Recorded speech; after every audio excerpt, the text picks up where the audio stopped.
లూకా గారు రాసిన సువిశేషంలోని భాగం.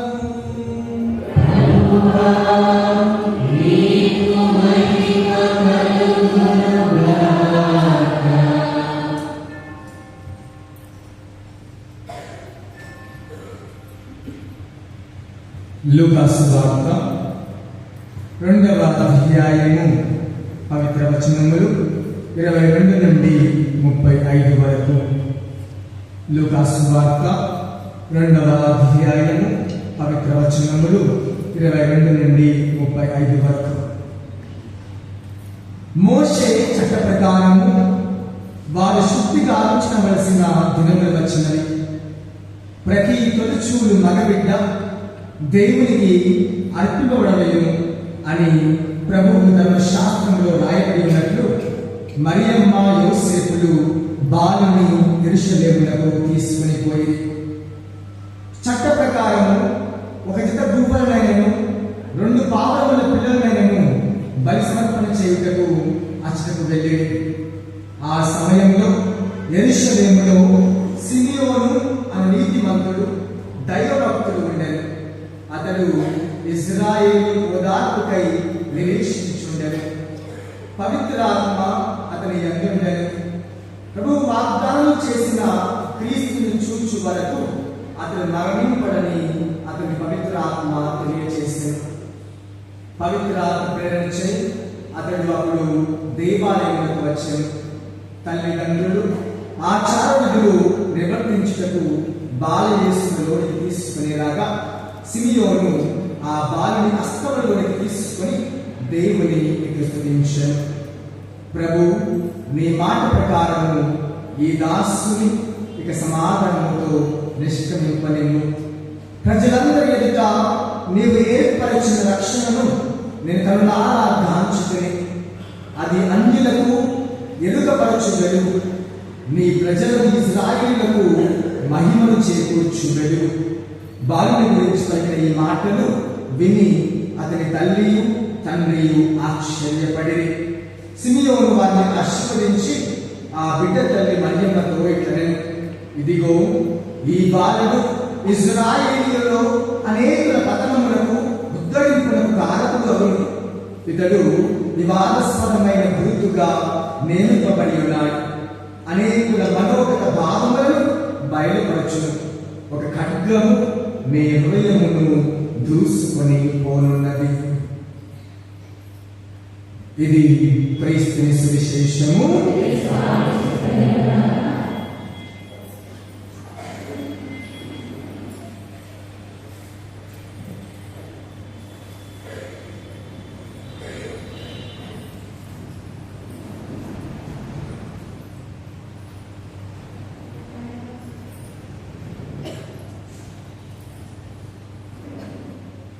ఒక ఖడ్గము నీ హృదయమును దూసుకొని పోవచ్చున్నది.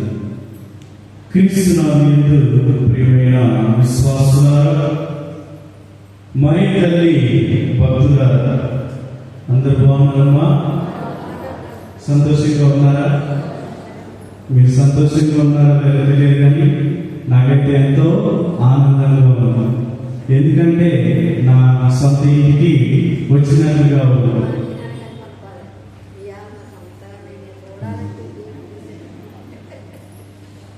క్రీస్తునందు ప్రియమైన విశ్వాసులారా, గత 4 రోజుల నుంచి మరి మనందరం కూడా ధ్యానించేటి అంశాలు ఏంటి?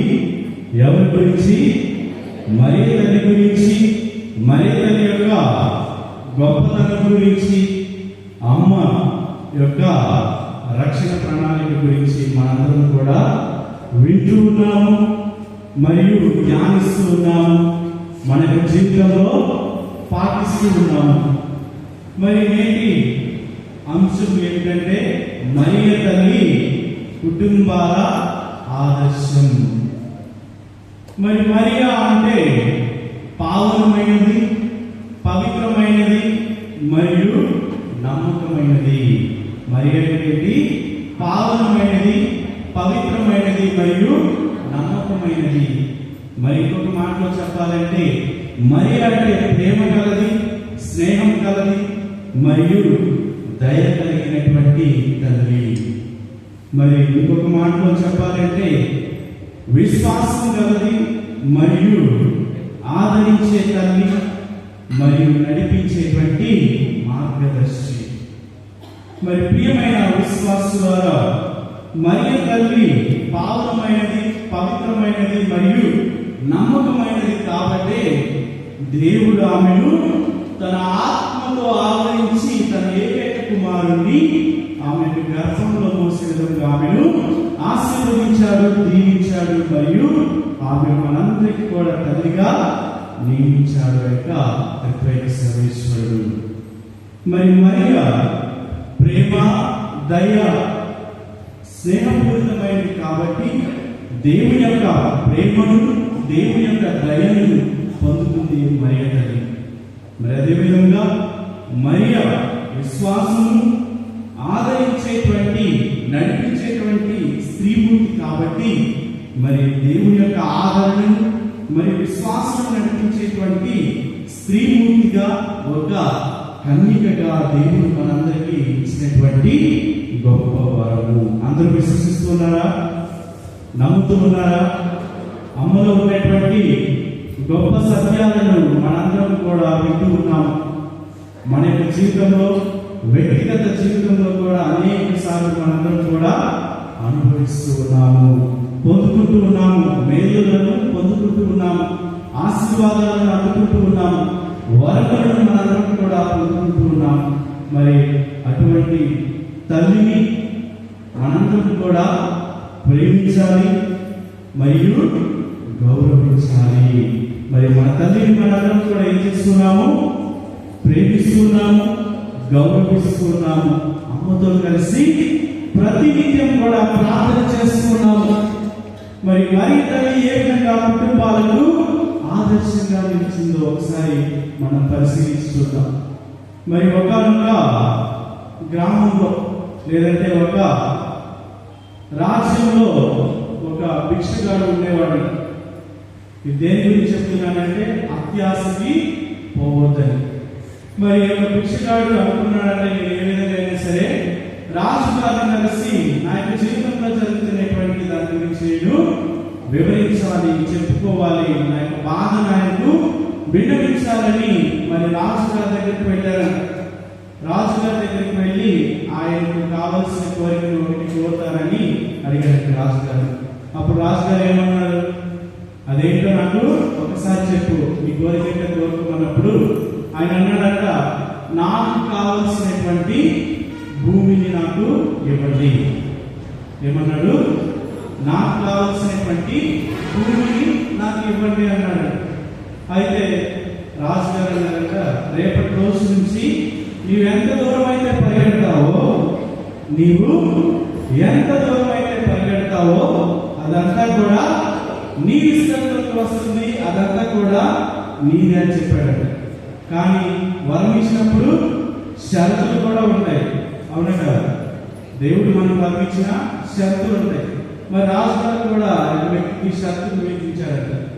నీవు ఎక్కడికైనా వెళ్ళు, ఎంత దూరమైనా పరిగెత్తు, ఎంత భూమినైనా సంపాదించు, 5 అయ్యేసరికే ఎక్కడైతే నన్ను కలిసి మాట్లాడావో ఆ ప్రదేశానికి రావాలన్నారు. మరి మానవ యొక్క బలహీనతో, మానవ యొక్క అత్యాశ తెలియదు కానీ అతను ఏం చేశాడు? ఎంతో దూరం పరిగెత్తి అలసిపోయాడు. మరి సమయం ఏమవుతుంది? 5 అయిపోతుంది. మరి రాజధాని కలవకపోతే ఉరికిందంతా శ్రమ అంతా కూడా వ్యర్థమైపోతుంది. మరి మానవుడు ఊరుకుంటాడా? ఏ విధంగా సరే మరలా తిరిగి రాజు దగ్గరికి వెళ్ళాలని ఇంటి రాకుండా మళ్ళా అటు తిరిగి వచ్చాడు. చివరికి ఏమయ్యాడు? ఉరికి ఆయాసం వచ్చి చచ్చిపోయాడు. ఏమయ్యాడు? చచ్చిపోయిన తర్వాత ఎంత దొరికింది ఆయనకి స్థలం? ఎన్నడుగులు? 6 అడుగులు మాత్రమే. మన జీవితంలో మనం గుర్తుంచుకోవాల్సిన విషయం ఏమిటంటే, మనం ఎంత పరిగెత్తినా సరే, ఎంత మందితో కలిసి జీవించినా సరే, మనం ఒకటి జ్ఞాపకం ఉంచుకోవాలి. మన యొక్క ప్రదేశము, మనం సంపాదించుకునేటువంటి స్థలం మాత్రం ఎన్నడుగులు? 6 అడుగులే. మరి మన యొక్క భూమిలో కలిసిపోవడానికి మరి మనకి అనేకమైనటువంటి వచనాలు అవసరం లేదు, సంపదలు అవసరం లేదు. ఒకసారి చచ్చిపోతే ఉన్నోళ్ళైనా తీసుకెళ్తారు. ఉన్నోళ్ళంటే మనకి ఎవరైనా బంధువులు కానీ, లేకపోతే మనకు ఉన్న వాళ్ళు మన సొంత వాళ్ళు ఉన్న వాళ్ళని తీసుకెళ్తారు. లేకపోతే అనాథ సేవ కింద ఎవరికైనా సరే 6 అడుగులు మాత్రమే పరిమితం.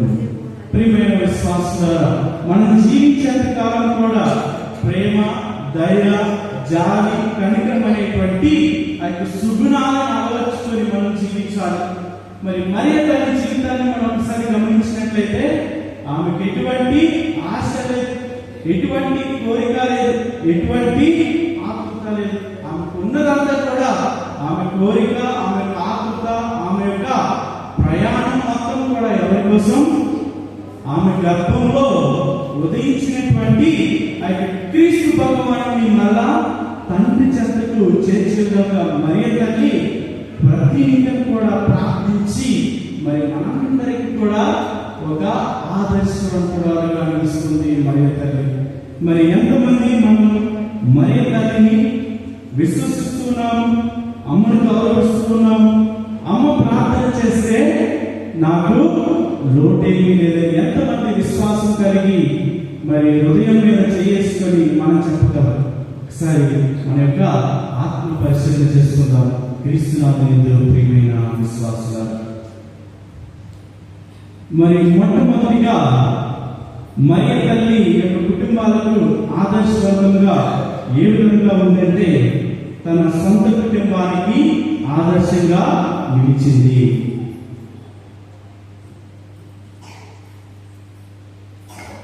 మొట్టమొదటిగా తన సొంత కుటుంబానికి ఆదర్శంగా నిలిచింది. ఆ కుటుంబంలో ఎవరెవరు ఉన్నారు? ఎవరున్నారు? యేసపు గారు,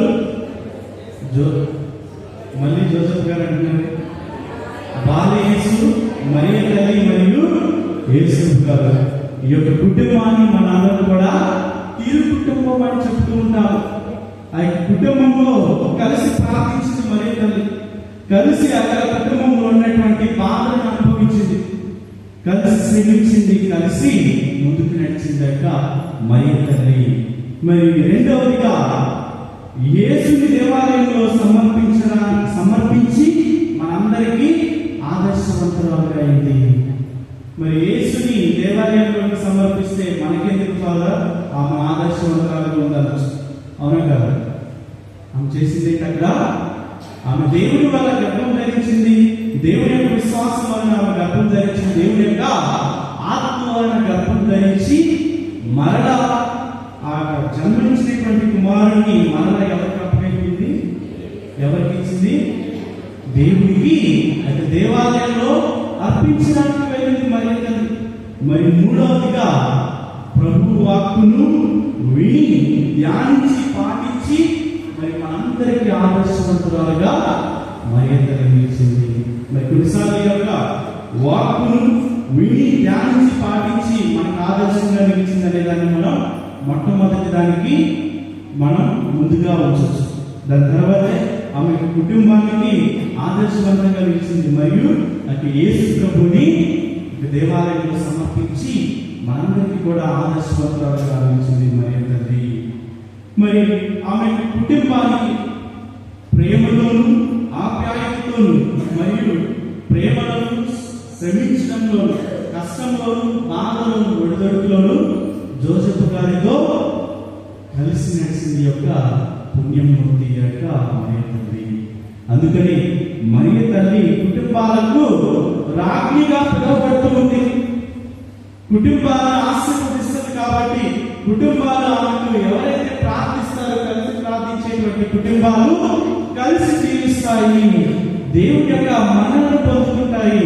ఆ యొక్క మరియ తల్లి యొక్క కాపుదలలో, మరియ తల్లి యొక్క మధ్యస్థ ప్రార్థన ద్వారా అనేకమైనటువంటి వరాలను, ఆశీర్వాదాలను పొందుకుంటూ ఉన్నారు ఎన్నో కుటుంబాలు. మరి క్రీస్తు ప్రభువుని, బాలుడుగా ఉన్నటువంటి క్రీస్తుని దేవాలయంలో సమర్పించడం. మరి ఇక్కడ మనం ఒకటి జ్ఞాపకం చేసుకోవాలి. విధవరాల యొక్క పేద కానుక, ఆమెకు ఉన్నదంతా కూడా ఆ యొక్క 2 నాణ్యాలే. ఆమె ఏం చేసింది? ఒకటేసి ఒకటి ఉంచుకుందా? లేదు. నేను ఉంటానో ఉండనో తర్వాత సంగతి, నేను తింటానో తిననో తర్వాత సంగతి, నేను మంచిగా ఉంటానో లేదో తర్వాత సంగతి, నేను దేవుడిపై భారం వేసి ఈ యొక్క కానుకను ఆ యొక్క ప్రభువుకి చేరే విధంగా ఏ విధంగా వచ్చిందామె? మేళతాళాలతో వచ్చిందా? ఏ విధంగా వచ్చింది?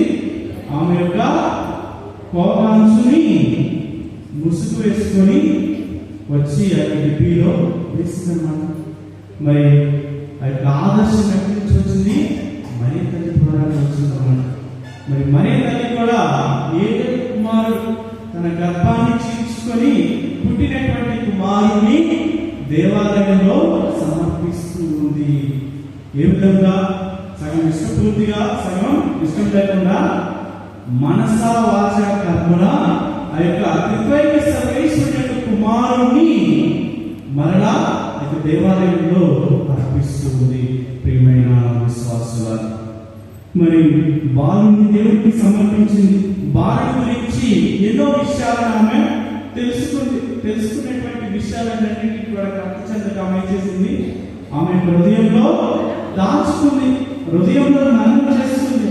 మరి ఆ యొక్క వాక్యానుసారంగా జీవించడానికి ప్రయత్నించింది. మరి తల్లి ప్రయత్నిస్తే దేవుడు మన దగ్గరికి వస్తాడు.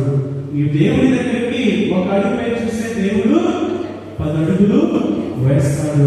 అది మరి తల్లి చేసినటువంటి, మరి తల్లి వేసినటువంటి మొట్టమొదటి అడుగు ఏమంది? ఇదిగో నేను ప్రభు దాసురాలని మాట చెప్పిన నాకు జరుగుని కాక అన్న పదాన్ని పట్టుకొని దేవుడు ఆమెను అమితంగా ఆశీర్వదించాడు.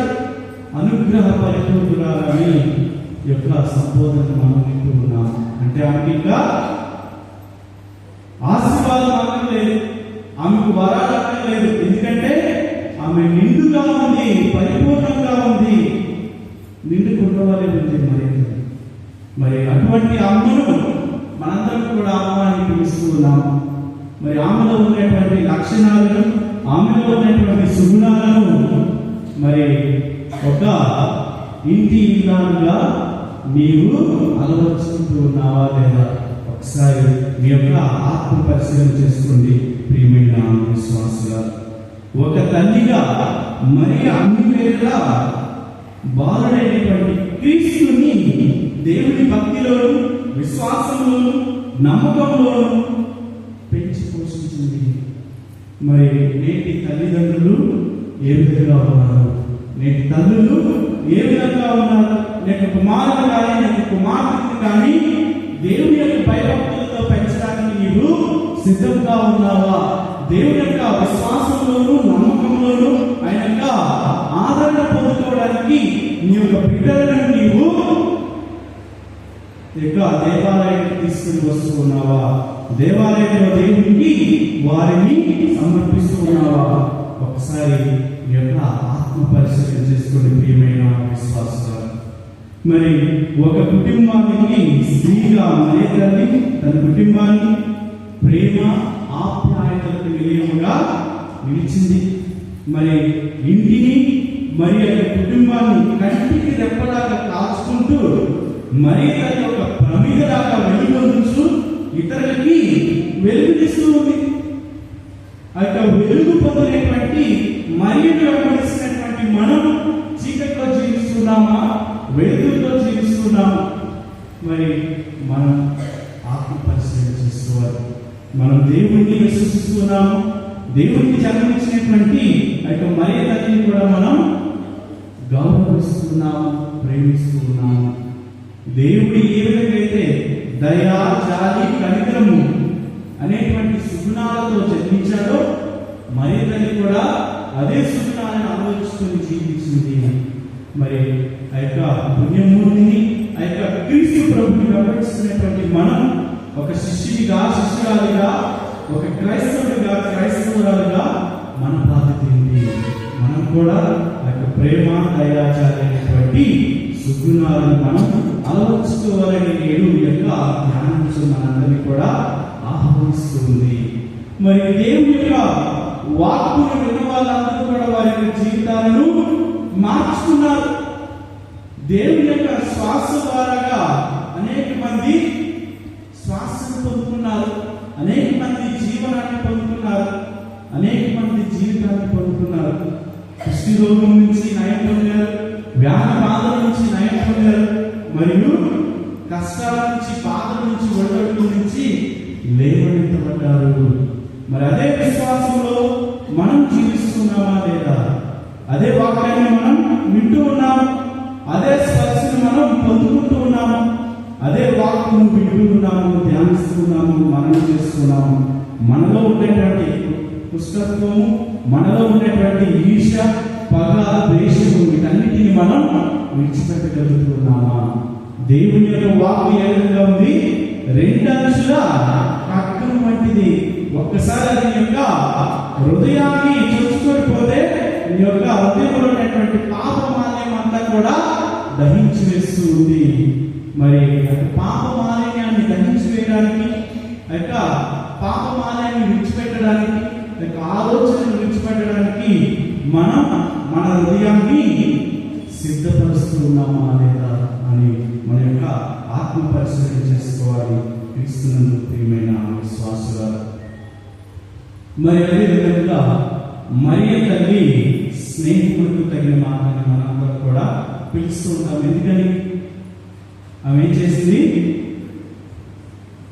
మరియ తల్లి ఎలిజబెత్ను సందర్శించి ఆమెతో కలిసి 3 మాసములు అక్కడే ఉండి ఆమె ఏం చేసిన దగ్గరికి ఎందుకు వెళ్ళింది? ఊసులాడుకోవడానిక, వాళ్ళ మీద సాడి చెప్పడానిక, ముచ్చటాడుకోవడానిక, లేకపోతే మరియ తల్లి ఒక్కతే ఇంట్లో ఉంది కాబట్టి ఆమెకి ఎటువంటి పని పాట లేకుండా అక్కడికి వెళ్ళిందా? ఎందుకు వెళ్ళింది అక్కడికి? సేవ చేయడం కోసం. మన క్రైస్తత్వం ఎక్కడ మొదలైంది? సేవలోనే మొదలైంది. మరి మరియ తల్లి స్నేహితులకు తగిన మాటగా మరియు కుటుంబాలకు ఆదర్శంగా నేను మనందరినీ కూడా ఆహ్వానిస్తుంది. దీని గురించి మనం కూడా ఇతరులకు సహాయం చేయాలి. మరి మరియ తల్లి వెళ్ళి సహాయం చేసింది కదా, మరి ఎలిజబెత్ వచ్చి సహాయం చేసిందా? ఎప్పుడన్నా రమ్మని పిలిచిందా? మన యొక్క సహాయం కూడా ఆ విధంగానే ఉండాలి. మనం దాని గురించి వేరొకరు అప్పి పొంది మనం మన సేవను చేయకూడదని మరియ తల్లి మనకు మరొకసారి తెలియజేస్తుంది. ప్రియమైన విశ్వాసుల, అందుకని మరియ తల్లి ఆమె యొక్క ఎదుగు పడగానే ఆమె యొక్క గర్భంలో ఉండేటువంటి శిశువు ఆనందంతో గంతులు వేస్తూ ఈ యొక్క విధంగా పలుకుతుంది, తరతరములు వారు నిన్ను ధన్యురాలని పిలిచెదరు మరియా అని సంబోధిస్తుంది. మరి మనల్ని ఎవరైనా చూసినప్పుడు ఆ విధంగా అంటారా? మనల్ని చూసినప్పుడు మిమ్మల్ని చూస్తే నాకు క్రీస్తు వెంబడించినటువంటి మరియను చూసినట్లుగా ఉంది. త్రిత్వైక సర్వేశ్వరుని ఆరాధించినటువంటి క్రీస్తుని పోలి జీవిస్తున్నటువంటి ఒక శిష్యుడిగా మిమ్మల్ని చూసినట్టు ఉందని ఎవరైనా అన్నారు మనతో? అన్నారా? అనకపోయినా పర్లేదు, కానీ ఏదో ఒకటి ఇచ్చి కొట్టలేదు, అవునా కదా? మనం దేవుని యొక్క వాక్కులో పెంపొందింపబడాలి. దేవుని యొక్క వాక్కులో మనం జీవితాన్ని సమర్పించుకోవాలంటే మనల్ని మనం తగ్గించుకొని జీవించాలి. అదే మరియ చేసినటువంటి గొప్ప పని.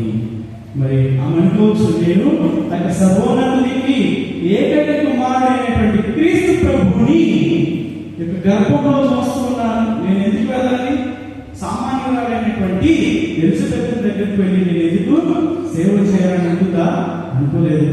ఎందుకంటే కుమారుడు ఏ విధంగా అయితే తను తాను వ్యక్తిని చేసుకొని మానవ రూపంలో మరియ తల్లి గర్భంలో ఉద్భవించబోతూ ఉన్నాడు, ఆ విధంగానే మరియ తల్లి కూడా దేవుని యొక్క గుణగణాలను పుణికిపుచ్చుకుంది. అందుకని మరియ తల్లి యొక్క రక్తంలో కానీ ఆమె శరీరంలో కానీ ఎటువంటి పాప మాలిన్యం లేదు. ఎటువంటి పాపం చూడకుండా మరియ తల్లి ఒక పవిత్ర మూర్తిగా ప్రభుకి జన్మించింది మరియ తల్లి. మరి మరియ తల్లి ద్వారాగా మధ్యతో ప్రార్థన పొందుకునేటువంటి కుటుంబం ఎక్కడుంది? మరియ తల్లితో మధ్యతో ప్రార్థనలు పొందుకునేటువంటి కుటుంబం ఎక్కడుంది? Very good. ఎక్కడ? కానాపల్లి పెళ్లిలో ఆ యొక్క విందులో మనం చూస్తున్నాం. ఎంతో మంది మనల్ని ఆహ్వానిస్తారు. మన యొక్క బాధ్యత ఏంటి? అక్కడికి వెళ్ళామా, వాళ్ళు మనకి సంబంధించిన వాళ్ళైతే, మనకి సంబంధించినంటే మన క్రైస్తవులైతే దేవుడి పూజలో పాల్గొంటాం. అయిపోయిన తర్వాత వాళ్ళని ఆశీర్వదిస్తాం. వాళ్ళకి ఏదైనా చదివింపులు వేయాలని ఇస్తాం, లేదంటే గిఫ్ట్ ఇవ్వాలని ఇస్తాం. తర్వాత ఏం చేస్తాం? వాళ్ళు ఏదైతే వడ్డించారో తినేసి వస్తాం. పైపించిగా కొన్ని మాటలు వాళ్ళకి విడిచిపెట్టి వస్తాం. మేము ఎక్కడి నుంచో వచ్చాం, మీరు చికెన్ పెట్టారు, లేకపోతే ఈ గోంగూర పప్పు పెట్టారు, ఈ సాంబార్ పెట్టారు, వాళ్ళని మనం అంటామా అన్నాం? నిజం చెప్పండి, అంటామా అన్నాం? ఎక్కడి నుంచో వచ్చాయి, ఈరోజు పప్పు పెట్టారు. కానీ మరి తన యొక్క ఆలోచన ఏంటి? ఈ యొక్క కుటుంబము, నేను నా యొక్క కుమారుడు, ఆయన శిష్యులు ఉన్నంత కాలం వారు ఎటువంటి లోటుపాటుకు గురి అవ్వకూడదని ఆలోచిస్తుంది మరి తల్లి. అందుకని మరి తల్లి క్రీస్తు ప్రభు దగ్గరికి వెళ్ళి చెప్తుంది, వారికి ద్రాక్షరసం తక్కువ పడుతుంది అంటే ఆయన ఏమన్నాడు? సరే సరే పోవమన్నాడా? ఏమన్నాడు? ఓ స్త్రీ, అది నాకేమి నీకేమి, నా గడి ఇతను రాలేదు. ఒక మాట చెప్పాలంటే ఆ విధంగా అన్నాడు క్రీస్తు ప్రభు. కానీ మరి తల్లి కోపడదా? అదే మీరైతే ఏం చేస్తారు? మీరైతే కోపం వస్తుంది, చేతికి ఏది ఉంటుంది విసిరేయటమో, లేకపోతే ఇంటికి రాని పని చెప్తానో చేస్తాము. కానీ మరి తల్లి ఏం చేసింది? తను తగ్గించుకొని ఆమె గ్రహించింది, యొక్క నిజంగా దేవుని కుమారుడే, తల్లి మాటను జవదాటడు, తల్లి చెప్పినటువంటి ఆ యొక్క పనిని నిర్వర్తిస్తాడని ఆమె శిష్యులతో చెప్తుంది. ఆయన చెప్పినట్లు చెయ్యడు. మరి మనందరికీ కూడా మరి తల్లి నేడు కుటుంబాలకు ఆదర్శంగా నిలుస్తూ ఆయన చెప్పినట్లు చెయ్యమని అంటుంది. మరణించినప్పుడు క్రీస్తు ప్రభు ఏం చెప్పాడు? వీరేం చేస్తున్నారు, మీరు ఎదురు కనుక వీరిని క్షమింపుమని అన్నారు ఆ యొక్క ప్రభువు. మరి మనందరం కూడా జ్ఞాపకం చేసుకోవాలి, క్రీస్తు అనుభవించినటువంటి ఆ యొక్క శ్రమలు, ఆయన పొందినటువంటి బాధలు, ఆయన పొందినటువంటి ఆ యొక్క దెబ్బల కంటే మన దినదిన జీవితంలో మనం పొందేటువంటి బాధలు, పడేటువంటి కష్టాలు ఎక్కువేమీ కావు. మనం ఏం చేయాలి? మనం తగ్గింపుతనంతో జీవించాలి. మరి తగ్గింపుతనంతో జీవించి ఆయన చెప్పినట్టు చేయగలిగిన తర్వాతే ప్రభు ఏం చేశాడు? కనికి వినియోగని రీతిలో కానాపల్లి విందు అనేక మంది నోట్లలో నానే విధంగా చేశాడు దేవుడు. మరి అటువంటి చిన్న ప్రార్థనని దేవుడు ఆ విధంగా బలపరిచాడంటే మనం మనస వాచ కర్మ చిత్తశుద్ధితో ప్రభుని ప్రార్థిస్తే మనం ఎంతవరకు లేవనెత్తబడుతుంటాము. దేనికి పనికిరాలనేటువంటి ఆ యొక్క ఎలిజబెత్ కానివ్వండి, ఎంతో మంది పిల్లలు లేకుండా వాళ్ళందరూ కూడా దేవుడి మాటను విన్నారు, ఆలకించారు. ఆయన వారి యొక్క జీవితంలో వెలుగు నింపుతాడనేటువంటి విశ్వాసంతో, నమ్మకంతో విన్నారు. కాబట్టి వాళ్ళందరూ కూడా దేవుని యొక్క దీవెన పొందుతున్నారు. మరి ఒక విశ్వాసిగా, ఒక క్రైస్తవుడిగా మన విశ్వాసం ఎక్కడ, మన యొక్క నమ్మకం ఎక్కడ, మన యొక్క స్థితిగతులు, మన యొక్క ప్రయాణం ఎక్కడికి? ఒకసారి మన యొక్క ఆత్మ పరిశీలన చేసుకుందాం. క్రీస్తునందు ప్రియమైన విశ్వాసుగా, మరి దేవుని యొక్క వాక్కును వినదాన్ని ధ్యానం చేస్తుంది, ధ్యానం చేసి దాన్ని పాటించింది. అదే క్రీస్తు ప్రభుకి బోధించింది, నేర్పించింది.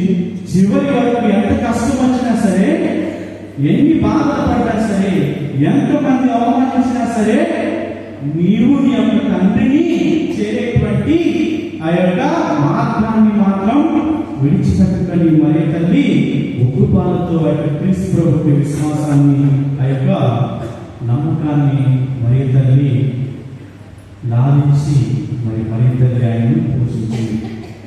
మరి మనం దేవుని యొక్క దీవెనను పొందుకోవాలంటే ఏం చేయాలి? మరి తల్లిలాగే మనం కూడా కలిసి ప్రార్థించాలి.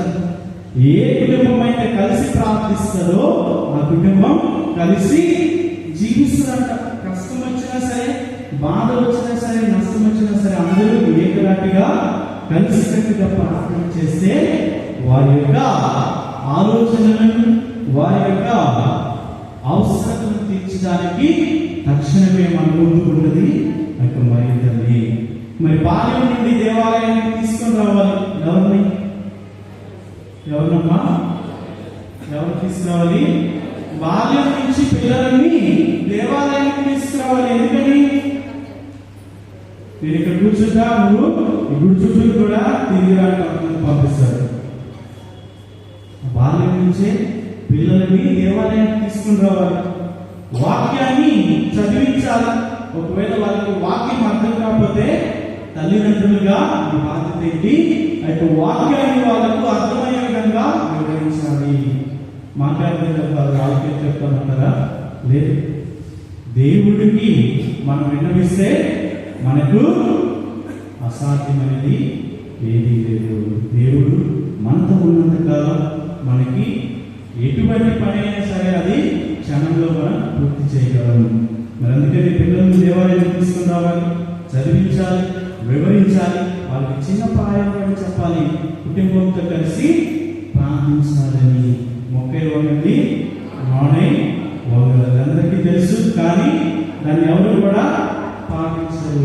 వారు ఏడిస్తే ఏదైనా ఇవ్వడానికి సిద్ధంగా ఉంటారు, ఏమైనా చేయడానికి సిద్ధంగా ఉంటారు. మరి మొట్టమొదటిగా మీ యొక్క సంతానానికి నీవే ఏ విధంగా చేస్తున్నావు? పాటు చేస్తున్నావు. మరింతలు కూడా ఇవ్వచ్చు, కానీ ఆమె ఏం చేసింది? దేవుని యొక్క భక్తిని, విశ్వాసాన్ని, మరి దేవుని యొక్క ప్రణాళికను మాత్రమే ఆయనకు గుర్తు చేస్తుంది. మరి మన తల్లి మనందరికీ ఎందుకు ఆదర్శంగా ఉంది?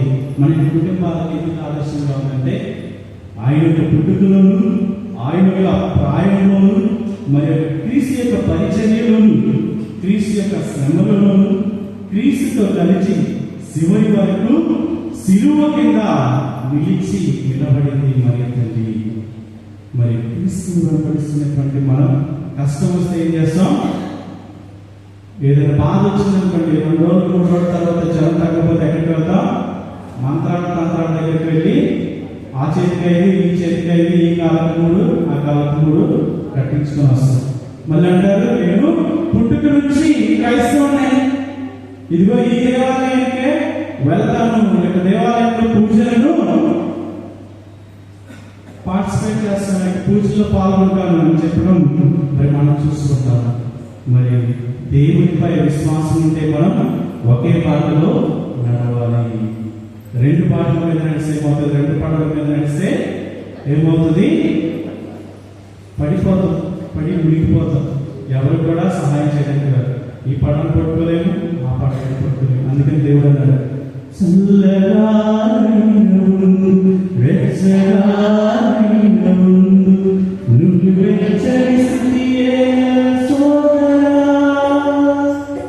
ఏమన్నాడు దేవుడు? చల్లగానైనా ఉండమన్నాడు, లేకపోతే వెచ్చగానైనా ఉండమన్నాడు. నువ్వు వెచ్చని స్థితి వద్దు, మనకు వద్దన్నాడు. మనం దేవుడిని వెంబడిస్తే దేవుడిని మాత్రమే మనం వెంబడించాలి. దేవుడిని మనం ఆరాధిస్తే దేవుడిని మాత్రమే మనం ఆరాధించాలి. దేవుడితో కలిసి జీవించాలి, దేవుడితో కలిసి బాధను అనుభవించాలి, దేవుడితో కలిసి మరణించాలి. మరి తల్లి చేసి మనకు ఒక ఆదర్శవంతంగా నిలిచింది. మరి మనందరినీ కూడా దేవుడి యొక్క బాటలో నడిపించింది యొక్క మరి తల్లి. మరి తల్లి యొక్క అర్పణ ఏ విధంగా ఉంది? మనస్ఫూర్తిగా మరి ఉన్నదంతా కూడా దేవుడికి సమర్పించింది. మన యొక్క అర్పణ ఏ విధంగా ఉంటుంది? మన యొక్క ఆలోచనలు ఏ విధంగా ఉంటుందో ఒకసారి మన యొక్క ఆత్మ పరిశీలన చేసుకుంటూ ఆ యొక్క దేవాది దేవుడు ఏ విధంగా అయితే మరి తల్లిని 30 60 100 దీవించాడు, అదేవిధంగా మనందరినీ కూడా మరి మిమ్మల్ని మీ యొక్క కుటుంబాలను కూడా దేవుడు ఆ విధంగానే ఆశీర్వదించాలని యొక్క దీవుల కూర్చుని వారి దేవాది దేవుడిని మనసారా ప్రార్థిస్తూ ముందుకి కొనసాగుతున్నాం.